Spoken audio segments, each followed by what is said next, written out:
അല്പസമയത്തെ ചിന്തയ്ക്കായി മീഖായുടെ പുസ്തകം 6-ാം അധ്യായം 8-ാം വാക്യം നമുക്കൊന്ന് വായിക്കാം. Let us turn to Micah chapter 8 verse 6 verse 8. 6-ാം അധ്യായം 8-ാം വാക്യം. 6 verse 8. ശബ്ദമുയർത്തി വായിച്ചാട്ടെ.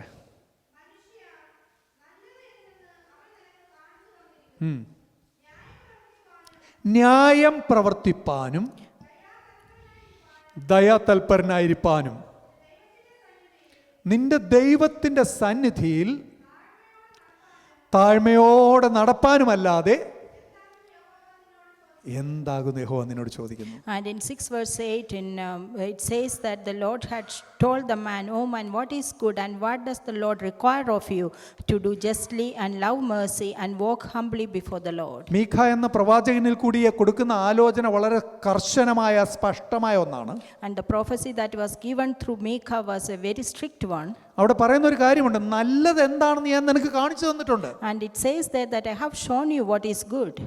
നല്ലത് പറഞ്ഞു തരാതെ നിങ്ങൾ നല്ലത് നടക്കണമെന്നല്ല പറഞ്ഞത്. And I have told you what needs to be done as good, and I am not telling without that. ശരിയായ വഴി എന്താണെന്ന് പറഞ്ഞു തന്നിട്ടും ആ ശരിയായ വഴിയെ സ്വീകരിക്കാൻ കഴിയാത്ത ഒരു തലമുറയിലാണ് നമ്മൾ വന്നു നിൽക്കുന്നത്. And we are in a generation, although the Lord had shown us what is the right way to go, we don't go in that right way. കഴിഞ്ഞ ദിവസത്തിലെ ഒരു വാർത്താ ശകലം കണ്ട് എനിക്ക് വളരെ ഞെട്ടലും എനിക്ക് വളരെ ഭാരവും തോന്നി. In the last day when I heard about a news, I felt very bad about it. കേരളത്തിലെ ഒരു ഓർഡിനൻസിൽ ഒപ്പുവെച്ച കാര്യത്തെക്കുറിച്ച് കേട്ടതാണ്. And you might have heard someone signed on some ordinance. ഒരു വീട്ടിൽ 5 തൈ വരെ കഞ്ചാവ് വളർത്താനുള്ള അനുവാദം കൊടുക്കുക. And it has given the permission to have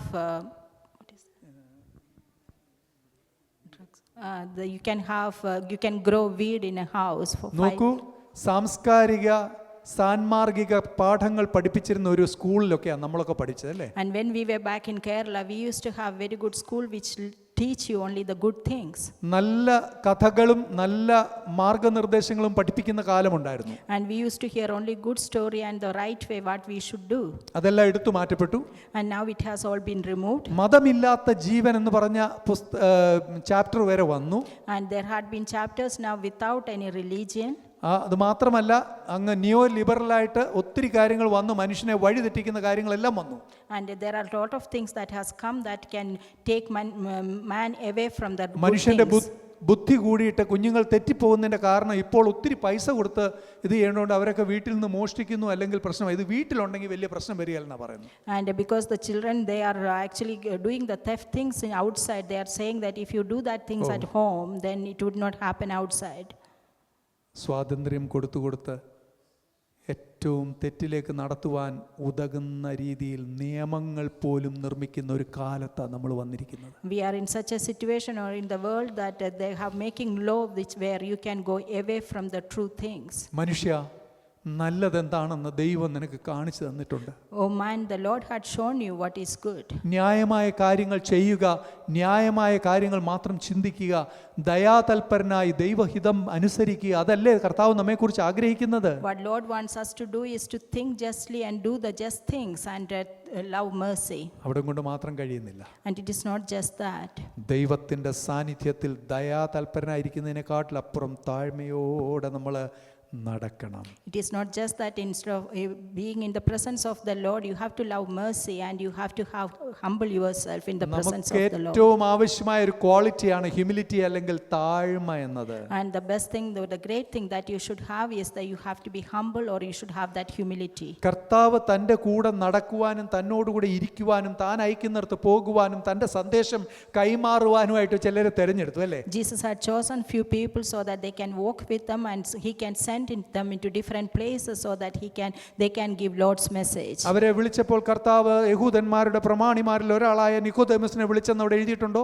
When he had called these people, it didn't write there that he had called the main person like Nicodemus from the Jews. മഹാപുരോഹിതന്റെ ആലയത്തിൽ ഏറ്റവും നന്നായി വർക്ക് ചെയ്യുന്ന ശാസ്ത്രി അല്ലെ സ്ക്രൈബിനെ അവിടെ വിളിച്ചു എന്ന് എഴുതിയിട്ടുണ്ടോ? It didn't write there that he hasn't called anyone from the chief priest or scribes. ഇല്ലെങ്കിൽ ഏതെങ്കിലും നിലയിൽ സമൂഹത്തിലെ ഏറ്റവും ടോപ്പായിട്ടുള്ള ഈവൻ കർത്താവിന് വേണ്ടി തന്റെ കല്ലറ മാറ്റി വെച്ചു കൊടുത്ത അരിമത്തിയിലെ യോസഫിനെ വിളിച്ചായിട്ട് എഴുതിയിട്ടുണ്ടോ? And he didn't call anyone who were appointed in a great position like the one who had given him the grave itself. കർത്താവ് നമ്മെ നോക്കുമ്പോൾ നമ്മുടെ ക്വാളിഫിക്കേഷനോ നമ്മുടെ കഴിവോ നമ്മുടെ മിടുക്കോ ഒന്നുമല്ല. അവിടുന്ന് നമ്മെ നോക്കുമ്പോൾ കർത്താവിൻ്റെ ഇഷ്ടമനുസരിച്ച് അങ്ങയോട് കൂടെ അവിടുത്തോട് കൂടെ ഇരിക്കുവാനുള്ളവരെ കർത്താവ് നോക്കുന്നത്. The Lord, when He look at us, He doesn't look at our ability or the position we are in. He is looking at us, then who will follow Him as He says. കർത്താവിനോട് കൂടെ ഇരിക്കുക. The Lord will be with them. കർത്താവിനോട് കൂടെ വസിക്കുക. We have to live with Him. കർത്താവിൻ്റെ വചനം അനുസരിക്കുക. We have to follow His word. കർത്താവിൻ്റെ വഴിയിൽ നടക്കുക. We have to walk on His ways. അവിടുത്തെ വചനം അറിയിക്കുന്ന അതേപടി തന്നെ പറയുക. And whatever the word of God says, the same way you have to speak. Hallelujah. Amen. ഈ കർത്താവ് നമുക്ക് വേണ്ടി തന്ന ആ വചനം, സ്തോത്രം, ആ ഒരു വചനത്തെക്കുറിച്ച് പറയുന്ന ഒരു കാര്യമുണ്ട്. തൻ്റെ നടപ്പ് എങ്ങനെയാണ് ക്രമീകരിക്കാൻ പറ്റുന്നെന്നുള്ളൊരു വചനമുണ്ട്. And the Lord, when He gave this word, He had said that how we can make sure that we are walking in the right way. 50-ാം സങ്കീർത്തനം 23-ാം വാക്യത്തിൽ ദൈവദാസനിൽ കൂടി പറയുന്ന ഒരു വാക്കുണ്ട്. And in Psalm 50 verse 23 you can see one verse there. സ്തോത്രമെന്ന യാഗമർപ്പിക്കുന്നവൻ എന്നെ മഹത്വപ്പെടുത്തുന്നു. And it says that whoever praise me and they will give glory to me. നമ്മൾ പാട്ട് പാടുന്ന എല്ലാവരും കർത്താവിനെ മഹത്വപ്പെടുത്തുക അല്ലേ? And whenever we sing and we are actually offering the praise to the Lord. പക്ഷേ രക്ഷയെ കാണിച്ചു കൊടുക്കണമെങ്കിൽ ഒരു കാര്യം അവിടെ പറയുന്നുണ്ട്. And if you have to show the salvation, it says something there. തൻ്റെ നടപ്പിനെ ക്രമപ്പെടുത്തുന്നവന് ഞാൻ ദൈവത്തിൻ്റെ രക്ഷയെ കാണിച്ചു കൊടുക്കും. And it says that who orders himself his walk, and they are the actual one who glorifies. നിത്യമായ രക്ഷ, ഇറ്റേണൽ സാൽവേഷൻ നമുക്ക് പ്രാപിക്കണമെങ്കിൽ നമ്മുടെ നടപ്പ് അവന്റെ ചുവടുകളിൽ തന്നെ ആയിരിക്കണം. And if you have to attain that eternal salvation, you should be walking with the same footstep as the Lord. Hallelujah. ആ വഴി എന്ന് പറയുന്നത് നമ്മൾ തെറ്റിന്റെ വഴി ആയിരിക്കരുത്. And that way is not the way of bad things. കർത്താവിന്റെ വചനമനുസരിച്ചുള്ള നടപ്പായിരിക്കണം നമ്മുടെ നടപ്പ്. And the way should be according to the Lord's word. 119-ാം സങ്കീർത്തനങ്ങളിലേക്ക് നമ്മൾ കടന്നു വരുമ്പോൾ, And in Psalm 119, അതിന്റെ ആരംഭ വാക്കുകളിലേക്കൊന്ന് നമ്മുടെ കണ്ണുകളെ തിരിക്കാമോ? and in the beginning of the verses, hallelujah. അവിടെ ഒന്നാമത്തെ വാക്യം തന്നെ ഇങ്ങനെയാണ്: ദൈവത്തിൻ്റെ ന്യായപ്രമാണത്തെ അനുസരിച്ച് നമ്മുടെ നടപ്പിൽ നിഷ്കളങ്കതയുള്ളവരാണ് ഭാഗ്യവാന്മാർ. And in verse 1 it says that blessed are the undefiled in the way who walk in the law of the Lord. അവിടുത്തെ വചനങ്ങളെ നമ്മൾ, അവിടുത്തെ സാക്ഷ്യങ്ങളെ നമ്മൾ പാലിക്കുക മാത്രമല്ല, അതിൻ്റെ പൂർണ്ണതയെ നമ്മൾ അന്വേഷിക്കുന്നവരാണെന്ന രണ്ടാമത്തെ വാക്യം പറയുന്നത്. And in the second verse it says that it is not just that we are keeping those testimonies, but we have to seek them with the whole മൂന്നാം heart. വാക്യം വരുമ്പോഴത്തേക്ക് അവര് അൺറൈച്ചസ് ആയിട്ട്, നീതികെട്ട കാര്യങ്ങൾ ചെയ്യാതെ കർത്താവിൻ്റെ വഴികളിൽ തന്നെ നടക്കുന്നെന്ന് And in എഴുതിയിരിക്കുന്നു. verse 3 it says that we should not do anything like iniquity, and you should walk in His ways. അത് മാത്രമല്ല, ഇത് സ്ഥിരമായി കൽപ്പിച്ചു കൊടുത്തിരിക്കുന്നതിനെ ആചരിക്കത്തക്കവണ്ണം ഒരു വാഞ്ചയുണ്ടായിട്ട് അദ്ദേഹം പറയുകയാണ്. 5-ാം വാക്യം പറയുക: അങ്ങയുടെ ചട്ടങ്ങളെ എനിക്ക് അനുസരിക്കാൻ വേണ്ടി എൻ്റെ നടപ്പൊന്ന് സ്റ്റെബിലൈസ്ഡ് ആയിട്ട് സ്ഥിരമായെങ്കിൽ കൊള്ളായിരുന്നെന്നാണ് പറയുന്നത്. And he says that so that the percepts he can do it diligently, so that his ways will be in the statutes. Hallelujah. ഒരു ചൈൽഡ്, ഒരു കുഞ്ഞായിരിക്കുമ്പോൾ തൊട്ട് തന്നെ ഈ കാര്യം തുടങ്ങിയാലേ പറ്റൂ കേട്ടോ. And these things has to be started when a child is a baby himself. നമ്മളിൽ പലർക്കും പ്രായമായ ശേഷമാണ് കർത്താവിനെ രക്ഷകനായി സ്വീകരിപ്പാൻ ഭാഗ്യം ലഭിച്ചത്. Most of us got that opportunity to receive the salvation only when we are old enough. പക്ഷെ നിങ്ങളുടെ കുഞ്ഞുങ്ങൾ നിങ്ങളുടെ കരങ്ങളിൽ ദൈവം തന്നവരാ. But the children, they are for us, they are given by the Lord. ആ കുഞ്ഞുങ്ങളെ അവരെ കർത്താവിൻ്റെ വഴിയിൽ, കർത്താവിൻ്റെ വചനത്തിൽ നടത്തണമെന്നുള്ള സങ്കീർത്തനക്കാരൻ നമ്മോട് പറയുന്ന encouragement. And the psalmist says that all our children should walk in our Lord's ways. 9-ാം വാക്യം ശബ്ദമുയർത്തി വായിച്ചാട്ടെ. And in verse 9, ബാലൻ, ആമേൻ, 10 കൂടെ വായിച്ചാട്ടെ.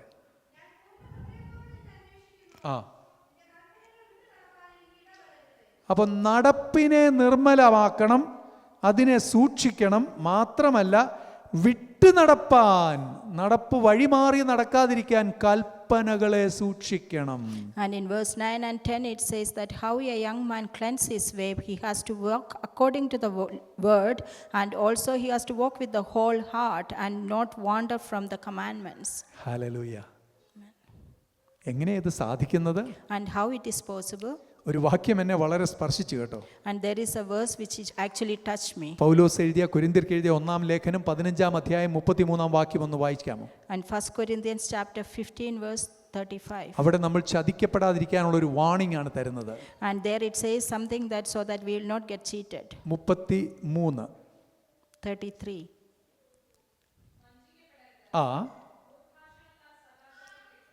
അവിടെ മലയാളത്തിൽ എഴുതിയിരിക്കുന്നത് ദുർഭാഷണത്താൽ സദാചാരം കെട്ടുപോകുന്നു എന്ന് എഴുതിയിരിക്കുന്നത്. And in it says that evil communications can corrupt the good manners. അപ്പോൾ നമ്മുടെ നടപ്പിൽ നമുക്ക് തെറ്റായ കാര്യങ്ങൾ വരാനുള്ള സാധ്യത ദൈവഹിതമല്ലാത്ത സംസാരം നമ്മിലേക്ക് വരുന്നതാണ്. And in our work, how we can fall is how you talk or communicate with things that are not according to God's will. ഇതിന്റെ മൂലഭാഷയിലെ പരിഭാഷ എൻ്റെ അടുത്ത് ഞാൻ നോട്ട് ചെയ്ത് വെച്ചിട്ടുണ്ട്. And in the actual language it says, അതിങ്ങനെയാണ്, do not be deceived. and in do not be deceived, bad company corrupts good morals. നമ്മൾ തെറ്റായ കൂട്ടുകെട്ട് നമ്മുടെ സദാചാര മൂല്യങ്ങളെ തകർത്ത് കളയുന്നു. And in good translation it says that our bad company can actually corrupt our good morals. നമ്മുടെ നടപ്പിൽ നമ്മുടെ കമ്പനി എന്ന് പറഞ്ഞാൽ രണ്ടുപേര് ചേർന്നല്ലേ നടക്കുന്നത്. And when we walk, and if we are walking with the two people, നമ്മുടെ നടപ്പിൽ നമ്മോട് കൂടെയുള്ളവർ നല്ല കമ്പനി അല്ലെങ്കിൽ നല്ല കൂട്ടുകെട്ട് അല്ലെങ്കിൽ സദാചാരം നഷ്ടപ്പെട്ടു പോകാം. and what does that mean is whomever you walk with, and if that company or that people are not good, that can corrupt your good manners. ആമോസിന്റെ പ്രവചനം 3-ാം അധ്യായം 3-ാം വാക്യത്തിൽ ഇങ്ങനെ പറയുന്നത്, രണ്ടുപേര് തമ്മിൽ ഒത്തിട്ടല്ലാതെ ഒരുമിച്ച് നടക്കാൻ കഴിയുമോ? And in Amos in chapter 2 verse 2 it 3 says verse 3 3 verse 3 it says that how two people can walk together only if they have the same thing in അപ്പോൾ mind. നമ്മളൊരു കാര്യത്തിൽ അഗ്രിമെന്റ് വരാതെ, ഒരു ഉടമ്പടിയിലേക്ക്, ഒരു അംഗീകാരത്തിലേക്ക് വരാതെ നമ്മുടെ നടപ്പ് ശരിയാകുകയില്ല. What does that mean is that two people can walk together only if they are in the same agreement. ഒന്ന്, നമ്മുടെ കർത്താവിനോട് ഒരുമിച്ച് നമ്മൾ നടക്കണം. The first thing is you have to walk with the Lord. രണ്ട്, നമ്മൾ ലോകത്തിൽ ആരുടെയെങ്കിലും കൂടെ നടക്കുവാൻ ഉദ്ദേശിക്കുന്നുണ്ടെങ്കിൽ അതൊരു ബാഡ് കമ്പനി അല്ലെങ്കിൽ ഒരു തെറ്റായ കൂട്ടുകെട്ടാകരുത്. And second thing is if you are walking with someone in this world, that people should be good enough. പ്രധാനപ്പെട്ട കാര്യമുണ്ട്, കർത്താവ് തരുന്ന ഉപദേശങ്ങളും നിർദ്ദേശങ്ങളും അതെല്ലാം പാലിച്ച് ദൈവഹിതപ്രകാരമുള്ള നടപ്പിൽ നമ്മൾ നടക്കുമ്പോൾ അത് ഒത്തിട്ടായിരിക്കണം. And the third thing is when you walk together with other people, and if you are walking according to the will of the Lord, and that has to be in the same agreement. ഇത് കർത്താവ് അങ്ങ് പറഞ്ഞേച്ചങ്ങ് വിടുകയോ ചെയ്തതാണോ? When the Lord said this, he just said this and he left it as it is. 32-ാം സങ്കീർത്തനം 8-ാം വാക്യത്തിൽ ഇങ്ങനെ പറയും, ഞാൻ നിന്നെ ഉപദേശിച്ച് നടക്കേണ്ടുന്ന വഴി നിനക്ക് കാണിച്ചു തരും. And in Psalm 32 verse 8 he says that he instruct you and teach you, and also he will show you the way that you should go. എന്ന് പറഞ്ഞു കഴിഞ്ഞാൽ നിങ്ങൾ എല്ലാവരും, എൻ്റെ അഭിപ്രായത്തിൽ വാഹനം ഓടിക്കുന്നവർ ഒരിക്കലെങ്കിലും GPS ട്രാക്കിംഗ് ഉപയോഗിച്ചിട്ടുണ്ടല്ലേ? And what I want to take an example is if you have driven in this country, if you are driving, you might be using some kind of GPS system. എൻ്റെ കൂടെ കോളേജിൽ പഠിച്ച നല്ലൊരു കോളേജിൽ പഠിക്കുക മാത്രമല്ല 3 വർഷം ഞങ്ങൾ ഒരുമിച്ച് താമസിച്ച എൻ്റെ റൂംമേറ്റ് ആയിരുന്ന ഒരാൾ 2 വർഷങ്ങൾക്ക് മുമ്പേ അവിചാരിതമായി ലോകത്തിൽ 3 വർഷം മുമ്പേ ലോകത്തിൽ നിന്ന് മാറ്റപ്പെട്ടു പോയി. I have a friend who were with me in my young days, and he was actually passed away 2 years back. ഞാനും എൻ്റെ മാതാവും കൂടെ അവരുടെ ഭവനത്തിലേക്ക് കടന്നുപോയി. വിവരം അറിഞ്ഞ ഉടനെ പോയി, കാരണം പിറ്റേ ദിവസം ഞാൻ വേറൊരു യാത്ര ആകുകയാണ്, അതുകൊണ്ട് എനിക്ക് അവിടെ പോകേണ്ടി വന്നു. When I heard this news, I went to his house with my mother. എനിക്ക് തൻ്റെ പിന്നെ ഫാമിലിയിൽ നിന്നുള്ള അളിയനോ അല്ലെങ്കിൽ അവരുടെ റിലേറ്റീവ് ഒരാൾ എനിക്ക് GPS-ന്റെ ലിങ്ക് അയച്ചു തന്നു. ഞാൻ അവിടേക്ക് പോവുകയാണ്. And someone sent me the location, and I used that to go to their house. വളരെ മനോഹരമായി GPS-നെ ഫോളോ ചെയ്തു. ഗൂഗിൾ മാപ്പാണ്. ഫോളോ ചെയ്തു. അവിടെ ചെല്ലുമ്പോൾ ഒരു കണ്ടത്തിൻ്റെ നടുക്ക് എന്ന് നിന്നു. When I followed that GPS Google map, but I actually reached into a wrong place. ആ വഴിയിലേക്ക് കടക്കുമ്പോൾ എൻ്റെ അമ്മ എന്നോട് പറഞ്ഞു, മോനെ ഇതൊരു വഴിയായിട്ട് തോന്നുന്നില്ല. And when I went to that the way, my mom told me that it is not the right way. പക്ഷേ എനിക്ക് എൻ്റെ അമ്മയേക്കാൾ വിശ്വാസം GPS ഗൂഗിൾ മാപ്പിനെ അല്ലേ? But that time I didn't believe my mom because I was trusting the GPS. അമ്മയെ വിശ്വസിച്ചില്ലെന്നല്ല പറഞ്ഞത്, ആ ഒരു സന്ദർഭത്തിൽ GPS തെറ്റിക്കില്ല എന്നുള്ളൊരു ചിന്താഗതിയിലാണ് പറഞ്ഞത്. I didn't mean that I don't obey my mom, but I meant what I thought is that GPS will not take me to a wrong place. ആർക്കാ തെറ്റുപറ്റിയത്? But actually who went wrong? അവരെനിക്ക് location അയച്ചു തന്നപ്പോൾ, സാധാരണഗതിയിൽ നെറ്റ്വർക്കിന് പരിമിതിയുള്ളവർ സെൻറ്റിയർ location അയക്കുമ്പോൾ 2.3 kilometre അകലമുള്ള എവിടെ വേണേലും catch ചെയ്യാവുന്ന രീതിയിലാണ് അത് അയച്ചു തന്നത്. Actually, when someone sends you the location, if they don't have the correct network, and then you can get some other location which might be in a 2 kilometers or 3 kilometers away from the actual location. എന്നാൽ നമ്മുടെ കർത്താവ് ഇങ്ങനെയല്ല കേട്ടോ. But our Lord is not like that. എവിടെയെങ്കിലും കൊണ്ടെത്തിക്കുന്നവനല്ല. Our God will not take you to somewhere which is not according to His plan. നടക്കേണ്ടുന്ന വഴി ഉപദേശിച്ചു തരുന്ന നല്ലൊരു കർത്താവ്. And our Lord is the one who teach you or show you the way that is actually you should walk. ഉപദേശിക്കുക എന്ന് പറഞ്ഞു കഴിഞ്ഞാൽ കേൾക്കുന്ന കാര്യമല്ലേ? And when someone counseling, that is actually hearing. ആ വാക്യത്തിന്റെ സെക്കൻഡ് ഫേസ് എനിക്ക് വളരെ ഇഷ്ടപ്പെടുന്നു. നിനക്ക് കാണിച്ചു തരുമെന്നാണ് പറഞ്ഞത്. And the second time he says that I will show you the way. അത് മാത്രമല്ല, നിനക്ക് വഴി ഉപദേശിച്ചു തരും, നിനക്ക് കാണിച്ചും തരും. പക്ഷെ ഇത് കഴിഞ്ഞ അടുത്ത് പറയാം, ഞാൻ നിന്റെ മേൽ ദൃഷ്ടി വെച്ച് നിനക്കാലോചന പറഞ്ഞു തരും. And he says that I will instruct you, teach you and show you the way. And then he says that he will look at you and then he will counsel you. അപ്പോൾ ഒരിക്കൽ ഒരു instruction പറഞ്ഞു തന്നു, നമുക്കുള്ള direction തന്നിട്ടുണ്ട്. അതുമാത്രമല്ല, അത് നമുക്ക് മനസ്സിലാകാൻ പറ്റുന്നില്ലെങ്കിൽ നമുക്കതിനെ കാണിച്ചു തരിക. അതും കഴിഞ്ഞിട്ട് നമുക്ക് വേണ്ട മൈന്യൂട്ടായിട്ടുള്ള ചെറിയ ചെറിയ നിർദ്ദേശങ്ങൾ വരെ തരത്തക്കവണ്ണം നമ്മുടെ മേൽ അവിടുത്തെ ദൃഷ്ടി വയ്ക്കുന്ന ഒരു നല്ല കർത്താവ് നമുക്കുണ്ട്. Our Lord is such a good Lord. It's not just that he will instruct and teach you or show you the way, but he will be with you and counsel you until you reach the correct location. നൂറുകണക്കിനോ ആയിരക്കണക്കിനോ ലക്ഷക്കണക്കിനോ വ്യക്തികൾ അന്ന് ഭൂമിയിലുണ്ടെങ്കിലും നോഹയുടെ മേൽ ദൃഷ്ടി വെച്ച് ആലോചന പറഞ്ഞു കൊടുത്ത ദൈവത്തിൻ്റെ കാര്യത്തിൽ ദൈവം കണ്ട ഒരു കാര്യമുണ്ട്. Although there were millions of people when the Noah was leaving, but Lord was with Noah and he was giving the counseling every time when he was doing ഉൽപ്പത്തി things. പുസ്തകം 6-9 വാക്യത്തിൽ ഇങ്ങനെയാ പറയുന്നത്, നോഹ നീതിമാനും തൻ്റെ തലമുറയിൽ നിഷ്കളങ്കനുമായിരുന്നു. And in Genesis chapter 6 verse 9 it says that Noah was found grace in the eyes of the Lord. ആ നോഹയാണ് ദൈവത്തോട് കൂടെ നടന്നെന്ന് എഴുതിയിരിക്കുന്നത്. And he was just and perfect so that he could walk with the Lord. സ്തോത്രം. അപ്പോൾ ദൈവത്തോടു കൂടെ നടന്ന ഒരു കാര്യം മനസ്സിലാക്കാൻ പറ്റും, നമ്മുടെ വഴികളിൽ നമ്മൾ നിഷ്കളങ്കരാണെങ്കിൽ, കർത്താവ് നമ്മുടെ മേൽ ദൃഷ്ടി വെച്ച് നമുക്ക് ആലോചന പറഞ്ഞു തരികയാണെങ്കിൽ, കർത്താവിൻ്റെ ആലോചന നമ്മൾ കേൾക്കാൻ തയ്യാറാകുകയാണെങ്കിൽ നമ്മളെ പ്രളയത്തിൽ നശിക്കാൻ വിടത്തില്ല, മറിച്ച് നിന്നെ പേട്ടകത്തിൽ കൂടിയാണെങ്കിലും രക്ഷിച്ച് വഴി നടത്തുന്ന ഒരു കർത്താവാണ് നമുക്കുള്ളത്. And in the same way how Noah was just and perfect, if we walk according to the Lord's will, and we know that whatever kind of flood we go through, but we know that the Lord will be there to take us out of that flood. കർത്താവിൻ്റെ വചനം നിന്നിൽ ഉണ്ടെങ്കിൽ, അവിടുത്തെ ഉപദേശത്തെ നിന്റെ നാവിന്മേൽ സ്വീകരിക്കാമെങ്കിൽ, നീ അത് മറ്റുള്ളവരോട് പറയാമെങ്കിൽ നിനക്കുണ്ടാകുന്ന ഒരു അനുഭവം എന്താണെന്ന് വചനം പറയുന്നു. And if you have the counseling of the Lord and you have the word of God in your mouth, and if you speak that to the other people, and word of God says that what it does to you. ഏത് സാഹചര്യത്തിലാണ് ഇത് പറഞ്ഞതെന്നുള്ള ചിന്തിക്കുമ്പോൾ നിങ്ങൾക്ക് എല്ലാം അത് മനസ്സിലാകും. And what circumstances it was said, you will understand at the end. പ്രവാചകന്മാരും പുരോഹിതന്മാരും എല്ലാം കപടത നിറഞ്ഞ ഒരു കാലം. And prophets and priests, they were having all the false teaching that time. കർത്താവിൽ നിന്ന് അകന്നുപോയി ദർശനം ദുർലഭമായി പോയ ഒരു കാലം. And they were gone away from the Lord, and the actual visions were nothing in that time. ദൈവാലോചന കേൾക്കുവാൻ തയ്യാറാകാതെ അവൻ ദൈവത്തിന്റെ വഴി വിട്ടുമാറി പലരെയും ഉപദേശത്താൽ ഇടറുമാറാക്കുന്ന ലേവിയുടെ നിയമം നശിപ്പിച്ച ഒരു കാലം. And there was a season when they were going away from the Lord's prophecy and commandments, and they were actually like Levi priest sons. ഇങ്ങനെയുള്ള കാലത്ത് കള്ളപ്രവാചകന്മാർ നിറഞ്ഞ ഉപദേശം തെറ്റിക്കുന്ന ഒരു കാലത്ത്, and the season where all the false teachers were there, കർത്താവ് പറയുന്ന ഒരു വാക്ക് important. and then the Lord had said one thing, and it was very മലാഖിയുടെ important. പ്രവചനം 2-6 വാക്യം ഇങ്ങനെ കാണുന്നു. And in Malachi chapter 2 verse 6 it says like this. നേരുള്ള ഉപദേശം അവന്റെ വായിലുണ്ടായിരുന്നു, And the truth was in their mouth. നീതികേട് അവന്റെ അധരങ്ങളിൽ കണ്ടില്ല. And there was no unjustification in their mouth. അവന്റെ നടപ്പിനെ കുറിച്ചാണ് പറയുന്നത്. സമാധാനത്തോടെയും പരമാർത്ഥതയോടെയും കർത്താവിനോട് കൂടെ നടക്കുന്നവൻ. And they walked with the Lord with the peace and with the equity. അപ്പോൾ അദ്ദേഹം അങ്ങനെയുള്ളവർ നടക്കുന്നെന്ന് മാത്രമല്ല പറഞ്ഞത്, അദ്ദേഹത്തിന്റെ പ്രത്യേകത, അങ്ങനെ ചെയ്യുന്ന വ്യക്തിയുടെ പ്രത്യേകതയാ, അവൻ എന്നോട് കൂടെ നടന്ന് പലരെയും തങ്ങളുടെ അകൃത്യം വിട്ടുതിരിയുമാറാക്കി. And the people who were like that, they were walked with me, and they made others to go away from the iniquity. അപ്പോൾ നമ്മൾ കർത്താവിന്റെ വചനം അനുസരിച്ച് നമ്മൾ നടന്നാൽ മാത്രം പോരാ, നമ്മുടെ നാവിൽ ദൈവത്തിന്റെ വചനം ഇരുന്ന് അത് ഉപദേശിക്കുമ്പോൾ അകൃത്യം തെറ്റായ വഴികളിൽ നടക്കുന്നവരെ നേരിന്റെ വഴിയിലേക്ക് തിരിച്ചു നടത്തുന്നവരും കൂടെ ആകണം. And when we walk with the Lord, and when we have the word of the Lord in our lips, and we should be that kind of people to take all the people who are there in the iniquity and make them walk in the right way.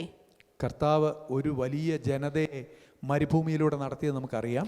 And we know that the Lord had led a multitude of people through the wilderness. ഒരിക്കൽ ഉപദേശമൊക്കെ കേട്ട് ആദ്യം അത്ഭുതങ്ങളൊക്കെ കണ്ട് ഇറങ്ങിത്തിരിച്ച് അവരോട് പറയുന്ന ഒരു വാക്ക് എനിക്ക് വളരെ ഇഷ്ടപ്പെട്ടിട്ടുണ്ട്. And the people who had listened to the counsel of the God, and they have seen quite a lot of miracles, and the Lord said one thing to them. ഇവര് കർത്താവിന്റെ അത്ഭുതങ്ങളെക്കാൾ അപ്പുറം തങ്ങളുടെ കണ്ണുകളെ വിശ്വസിച്ചവരാ. And these people, more than the miracles of the Lord, they actually believed what they had seen with their eyes. പക്ഷെ അവർ ഏത് കർത്താവിനെ ഉപേക്ഷിച്ച് തങ്ങളുടെ വഴികളിൽ നടന്നോ അവരുടെ മക്കളെ നേരിന്റെ വഴികളിൽ നടത്തുവാൻ കർത്താവിന് പ്രസാദം തോന്നി. And they left the Lord and they went on their own ways, but the Lord was good enough to take their generation to his ways. അവരെ നേർവഴിക്ക് നടത്തുന്നതിന് വേണ്ടി പറഞ്ഞപ്പോൾ അവരോട് പറഞ്ഞ വാക്കാണ് ഞാൻ വായിക്കാൻ ആഗ്രഹിക്കുന്നത്. And what Lord had told them, that is what I want to read now. ആവർത്തന പുസ്തകം 8-ാം അധ്യായം 2-ാം വാക്യത്തിൽ ഇങ്ങനെ പറയുന്നു, നിന്റെ ദൈവമായ യഹോവ നിന്നെ താഴ്ത്തുവാനും തൻ്റെ കൽപ്പനകൾ പ്രമാണിക്കുമോ ഇല്ലയോ നിന്നെ പരീക്ഷിച്ച് നിന്റെ ഹൃദയത്തിലിരിക്കുന്നത് അറിയുവാനുമായി നിന്നെ ഈ 40 സംവത്സരം മരുഭൂമിയിൽ നടത്തിയ വിധമൊക്കെയും നീ ഓർക്കണം. And in Deuteronomy chapter 8 verse 2 he says that you shall remember all the way which the Lord your God led you these 40 years of the wilderness to humble you and to prove you to know what was in your heart, whether you should keep your commandments or not. പ്രിയ ദൈവപൈതലേ, നിന്റെ ജീവിതത്തിലെ മരുഭൂമിയുടെ അവസ്ഥകൾ, And in your life all the wilderness state of mind. മരുഭൂമി എന്ന് പറഞ്ഞു കഴിഞ്ഞാൽ ഇവിടെ നമ്മൾ ലിറ്ററലി മരുഭൂമിയിൽ കൂടി പോകുക എന്നല്ല. When you have the life of wilderness, doesn't mean that you are going through a wilderness. ജീവിതത്തിലെ നന്മകളോ പച്ചപ്പോ നഷ്ടപ്പെട്ടു പോകുന്ന അവസ്ഥ. And it is actually meant that all the blessings, all the green things in your life are gone away. സ്വന്തവും പ്രിയവുമായവർ വിട്ടുപോകുന്ന അവസ്ഥ. And that all your dear and good ones വേദനിപ്പിക്കുന്ന അനുഭവങ്ങൾ, and all the bad പഴിയും ദുഷിയും നിന്ദയും മാത്രമുള്ള സമയങ്ങൾ, and when others are rejecting you, ഒരു നന്മ പോലും ഇനി ഇല്ല എന്ന് കരുതുന്ന അവസ്ഥകൾ, and when you think that there is nothing good in my life, അതിന്റെ മധ്യത്തിൽ ദൈവം നിന്നോട് കൂടെ ഇരുന്ന് നിന്നെ നടത്തുന്നത് ശ്രേഷ്ഠമേറിയ ഒരു Canaan നാട്ടിലേക്കാണ്. and in the midst of all these problems the Lord will be leading you to a good land. മോശ പറഞ്ഞ പോലെ പറയണം, അപ്പാ തിരുസാന്നിധ്യം ഞങ്ങളോട് ഞങ്ങളോട് കൂടെ പോരുന്നില്ലെങ്കിൽ ഞങ്ങളെ അയക്കരുതേ. As Moses said, we also should say that, Abba Father, if your presence is not coming with me, please don't send us. നമ്മളെല്ലാവരും കാണാതെ പറയുന്ന ഒരു വാക്യമുണ്ട് 128-ാം സങ്കീർത്തനം 1-ാം വാക്യത്തിൽ, യഹോവയെ ഭയപ്പെട്ടവന്റെ വഴികളിൽ നടക്കുന്നവനും ഭാഗ്യവാൻ. അതായത് കർത്താവിന്റെ വഴികളിൽ. And in Psalm 128 verse 1 we always like that word, saying that blessed is everyone that fears the Lord and walk in his ways. പ്രിയ സഹോദരൻ ബോവസ് വായിച്ച ആ വാക്യം കൊണ്ട് പറഞ്ഞ് ഞാൻ നിർത്തുവാൻ ആഗ്രഹിക്കുകയാണ്. And I want to repeat what brother Boaz said. നമ്മുടെ വഴികളിൽ നടക്കുക മാത്രമല്ല, It is not just that walking in those ഒടുവിൽ ways. നമ്മളെ നിർത്തുന്ന ഒരു ദിവസമുണ്ട് കേട്ടോ. ഒടുവിൽ നമ്മളെ നിർത്തുന്ന ഒരു ദിവസം. And there will be a day at the end of our life that God will make us യൂദായുടെ ലേഖനത്തിലെ വാക്യമാണ് ഞാൻ പറഞ്ഞത്. യൂദയുടെ ലേഖനം. I have told I am talking from the book of Jude. യൂദയുടെ ലേഖനം അതിന്റെ അവസാന വാക്യങ്ങളിൽ വരുമ്പോൾ 24-ാം വാക്യമാണ് എന്ന് തോന്നുന്നു, വീഴാതെ വണ്ണം തന്റെ മഹിമാസന്നിധിയിൽ കളങ്കമില്ലാത്തവരായി നമ്മെ നിർത്തുവാൻ കഴിയുന്നവന്, ശക്തിയുള്ളവന്. In Jude the last verse it says that the Lord can make you stand until the end. അപ്പോൾ നമ്മളെ നടത്തുക മാത്രമല്ല, it is not just that he will make you walk, നമ്മളെ നിർത്തുക മാത്രമല്ല, he will make you stand. നമ്മളെ വീഴ്ത്താൻ നോക്കുന്ന ശക്തിയുടെ മുൻപിൽ നമ്മളെ താണു പോകാതെ വീണു പോകാതെ നമ്മളെ കാത്തു നിർത്തുന്ന ഒരു കർത്താവ്. He will take care of us when you are standing in front of your evil ones. അടുത്തൊരു വേർഡ് അതിന്റെ ഏറ്റവും പ്രിയപ്പെട്ടത്, And in the next verse, കളങ്കമില്ലാത്തവരായി. and without any defile. ലോകത്തിൽ നമ്മൾ കളങ്കമൊക്കെ ഉള്ളവരാ. And when we are in this world we will be full നമ്മുടെ of വാക്കും defile. ചിന്തയും നടപ്പും പ്രവൃത്തിയിലും ഒക്കെ കളങ്കങ്ങളും തെറ്റുകളും ഒക്കെ കാണും. And we will have a lot of faults in our life. പക്ഷെ നമ്മൾ ഇംഗ്ലീഷ് മീറ്റിങ്ങിൽ പാടിയ ഒരു പാട്ടിന്റെ വാക്ക് ഓർക്കുന്നുണ്ടോ? And we have sung a song in our English service. യേശുവിന്റെ തിരുച്ചോരയാൽ നമ്മുടെ പാപങ്ങൾ കറകളെല്ലാം അവിടുന്ന് നീക്കിക്കളഞ്ഞു. What we have sung is we have been cleansed with the blood of Lord. അവിടുന്ന് കളങ്കമില്ലാത്തവരായി ആനന്ദത്തോടെ നിർത്തുമെന്ന് പറഞ്ഞത്. And he will make us stand without any fault, with joy. ശക്തിയുള്ളവൻ El Shaddai ആയവൻ നമ്മെ നിർത്തുവാൻ ശക്തനാണ്. And the Almighty Lord El Shaddai will make us stand in that way. കർത്താവായ യേശു ക്രിസ്തുവിന്റെ പൗരോഹിത്യ പ്രാർത്ഥന എന്നറിയപ്പെടുന്ന യോഹന്നാന്റെ സുവിശേഷം 17-ാം അധ്യായത്തിലെ ഒരു വാക്യം കൂടെ വായിക്കാൻ ഞാൻ ആഗ്രഹിക്കുകയാണ്. And I want to read from John chapter verse 17. കർത്താവ് ആഗ്രഹിക്കുന്ന ഒരു കാര്യമുണ്ട്, നമ്മുടെ നടപ്പ് ശരിയാകണമെങ്കിൽ നമ്മൾ ആക്ച്വലി ഐക്യത വേണം, ഒരുമിച്ച് വേണം. ഒത്തിട്ടല്ലാതെ ഒരുമിച്ച് നടക്കാൻ പറ്റില്ലല്ലോ. And if we have to walk together, we should be in agreement. അതെങ്ങനെ നടക്കണമെന്നാണ് പറഞ്ഞത്? And how we have to walk? നമ്മൾ കർത്താവ് പറഞ്ഞ ഏറ്റവും പ്രധാനപ്പെട്ട കൽപ്പന, ഞാൻ പുതിയൊരു കൽപ്പന നിങ്ങൾക്ക് തരുന്നു. And the Lord said that I am going to give you a new commandment. നിങ്ങൾ അന്യോന്യം സ്നേഹിക്കണം. You should love each other. ഇത് ഇവരോട് പറയുന്നതിന് മുമ്പ് കർത്താവ് പറഞ്ഞൊരു വേർഡ്, കർത്താവും പിതാവും തമ്മിലുള്ള കോൺവെർസേഷൻ നമ്മൾ നോക്കണം. And you should also see the conversation between the Father and the Son. യോഹന്നാന്റെ സുവിശേഷം 17-ാം അധ്യായത്തിന്റെ 21-ാം വാക്യം. John chapter 17 verse 21. പിതാവിനോട് പറയാം, നീ എന്നെ അയച്ചിരിക്കുന്നു എന്ന് ലോകം വിശ്വസിപ്പാൻ. And so that the world will believe that you have sent me. ഇവരെല്ലാവരും ഒന്നാകണം. So that they will all be united. പിതാവേ നീ എന്നിലും Lord, you in me, ഞാൻ നിന്നിലുമാകുന്നത് പോലെ as I in you, അവരും നമ്മിലൊന്നാകേണ്ടതിന് and തന്നെ. they also should be one in us. അപ്പോൾ ഒരുവൻ ഒത്തിട്ടല്ലാതെ കർത്താവിൻ്റെ കൂടെ നടക്കാൻ പറ്റത്തില്ല. And the one cannot walk with the Lord without any agreement. നമുക്ക് വീഴാതവണ്ണം നിൽക്കുന്നതും കളങ്കമറ്റ് നിൽക്കുന്നതും ഒക്കെ സന്തോഷമാ. We all like that joyful state of not being fall or പക്ഷെ faultless. ശരിയായി നടക്കുവാൻ ഐക്യത ആവശ്യമാണ്. And in order to walk straight, we need that unity. ആ ഐക്യത ഏതാണ്? പിതാവും പുത്രനും തമ്മിലുള്ള ഐക്യത പോലെ നമ്മൾ കർത്താവിൽ ഒന്നായിരിക്കണം. How that unity is the same unity how the Lord is having with his Father. കർത്താവിൻ്റെ സന്നിധി നമ്മളെ തന്നെ ഒന്ന് സമർപ്പിക്കാം. Let us submit ourselves in the presence of the Lord. അവിടുത്തെ വചനം കേട്ട് ഈ ചെവിയിൽ കൂടി കേട്ട് മറ്റേ ചെവിയിൽ കൂടി വിടുകയല്ല. And we have to listen to the word of God, but we have to pay attention to it. തൻ്റെ നടപ്പിനെ നിർമ്മലമാക്കുന്നത് എങ്ങനെയാണ്? How we can make your path straight. അവിടുത്തെ വചനം അനുസരിക്കുക. You have to follow his word. അവിടുത്തെ വചനം നമ്മുടെ നാവിലിരിക്കുക മാത്രമല്ല, നമ്മുടെ പ്രവൃത്തി പഥത്തിൽ കൊണ്ടുവരിക. It is not that the word of God is in your mouth, but it has to be done കർത്താവിൻ്റെ by action. കൃപയിൽ ആശ്രയിച്ചുകൊണ്ട് നമുക്ക് മുന്നോട്ട് പോകാൻ ദൈവം നമ്മെ സഹായിക്കട്ടെ. Let us lean to the grace of the Lord so that we can move forward. ഈ വചനങ്ങളാൽ കർത്താവ് നമ്മെ അനുഗ്രഹിക്കുമാറാകട്ടെ. May the Lord bless all of us with this verse.